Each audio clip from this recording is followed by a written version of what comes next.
Hi, I'm Michael Finley, write-in candidate for President of the United States in 2016. Remember that name, Michael Finley of Santa Clarita, California, because you'll need to write it in on your ballot. I don't belong to any major political party, and I refuse to accept a single dollar of campaign contributions. Today I want to talk to you about one of my platform points about the importance of eliminating corruption from the election system. And this is part of what I'm trying to accomplish even before I get into office by changing the way the campaigns are run. I'm hoping. So let's talk about what's wrong with the system. Let's talk first about campaign financing.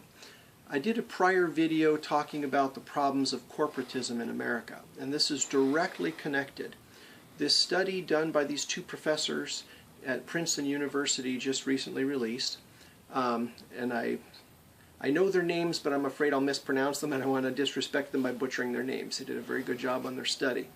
But they proved pretty conclusively with their data that the top 10% wealthiest Americans get their way several times more often than the average Americans do. That is absolutely wrong. In a democracy, which means rule by many, you're supposed to have majority rule. Now, we have a representative democracy, so what's supposed to happen is we're supposed to elect representatives, and those representatives are then supposed to represent the voice of the people, not the wealthy, not the corporations, but the people of the United States. And they concluded that is not happening. Several times more often, the upper 10% of the wealthy get what they want enacted into law than what you and I want enacted into law. So the number one way to change this is by taking money out of campaigning and politics and elections. We cannot be having large amounts of money be given to people in order to run for office. I don't think there should be any money at all. I think that there are plenty of vehicles available today for campaigns to be run without money, so that people can focus on ideas. People complain all the time, and when I say people, that's obviously a generalization. Not everybody does, but a lot of people complain that they don't see good people running for office. Well, there's a reason. Because in the current American system, you have to sell your soul to run for office. You become what I am calling a political prostitute. People are paying you to do what they want once you're elected, which puts you in a conflict of interest with the people you're supposed to be representing, which is the American public. That's got to stop. So people can do what I'm doing. They can do a free campaign on social media. They can also, they can get websites for free or inexpensively and set those up. How about this? The Federal Communications Commission could require all stations to carry a channel that would have elections things. And it could be programmed for the state as well as for national, so that people who are running for office would be able to film their own short videos like this, which I'm just doing on my smartphone, and then post them on this channel to be shown. And they could put maybe time limits on it or something, that's fine, but you, the people, could tune in and see what these candidates have to say and know for whom you want to vote. The two-party system is part of the problem, because what they've done is they've set things up so that it's very, very difficult for new parties to be formed and to get candidates on the ballot.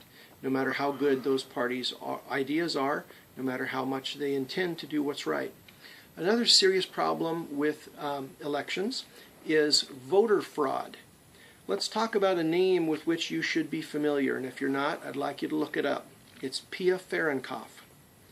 This is a woman who died about 6 years ago, is the medical conclusion. In 2008, she died, and I believe she was in Michigan. Her mummified body was found just recently. The reason it took them so long to find her is because she didn't have a lot of friends, and she didn't really know her neighbors well, and she had money in the bank, and everything was set up on automatic bill payments. So her house payments were being made, her utilities payments were being made. Nobody noticed.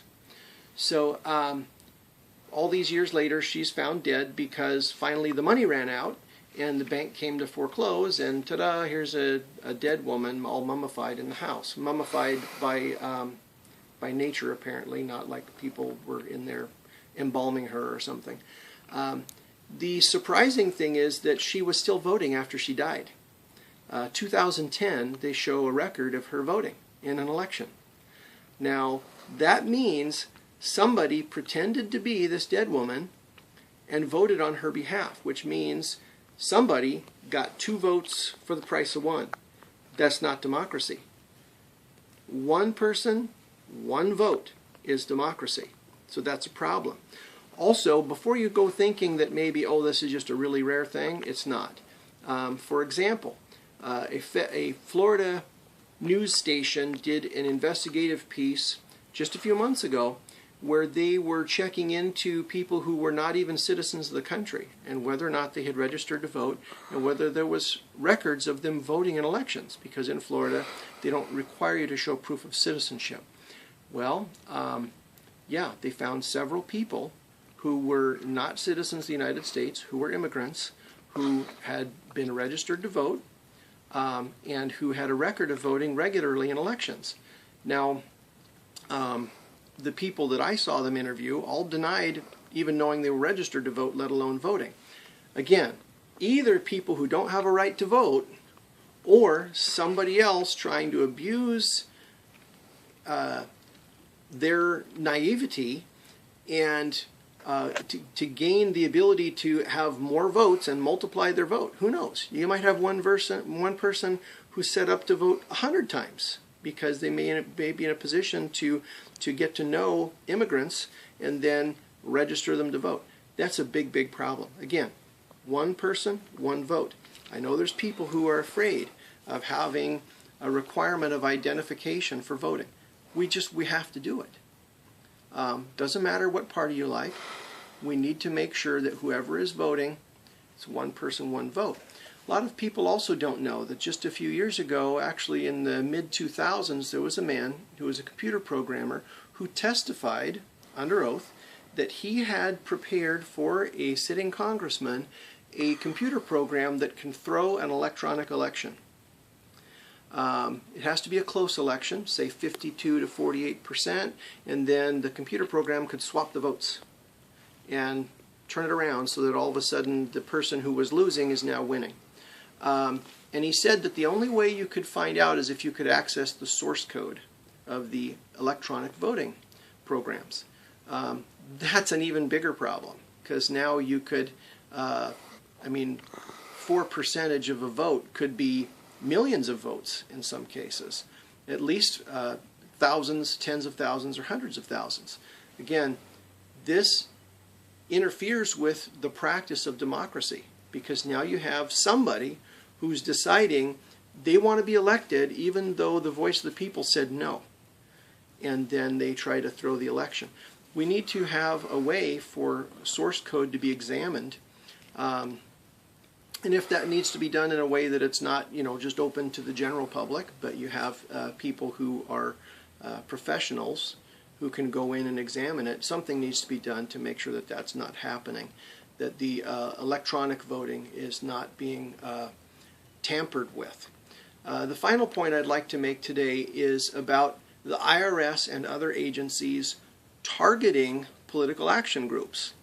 Now, that is extremely wrong and demonstrates, again, that people who are in power want to stay in power and they want to thwart the will of the people. Now, under the system that I'm proposing, we wouldn't have political action committees donating large amounts of money to people, because we'd be taking the money out of politics, problem solved.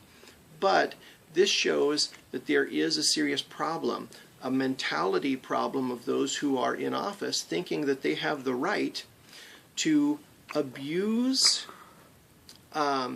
federal resources for their political gain, which thwarts the will of the people. If you're not familiar with the name, you really need to become familiar with the name Lois Lerner.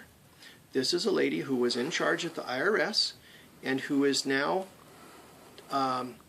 likely to be voted in contempt of Congress, because when questioned about the IRS politically targeting political action committees that oppose the views of the sitting president, she took the Fifth Amendment. So the Constitution's great for her when she needs it, but she apparently doesn't care that the Constitution's supposed to protect the American people from people like her. This has got to stop.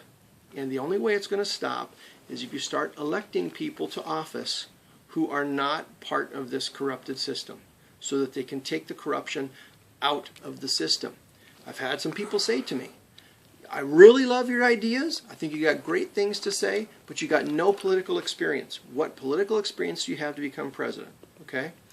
I don't have any. Frankly, I don't want any, because I refuse to become a political prostitute.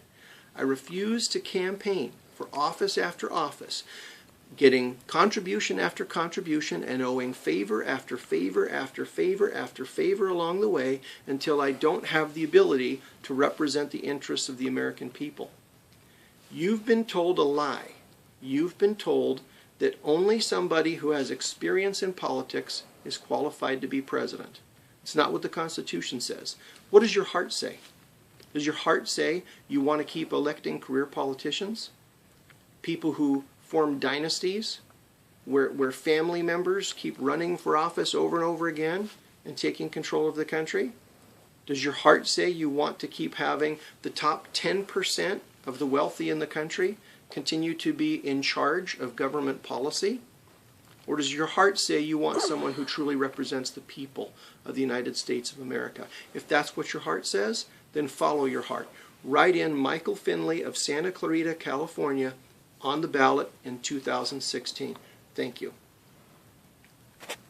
Revise the video.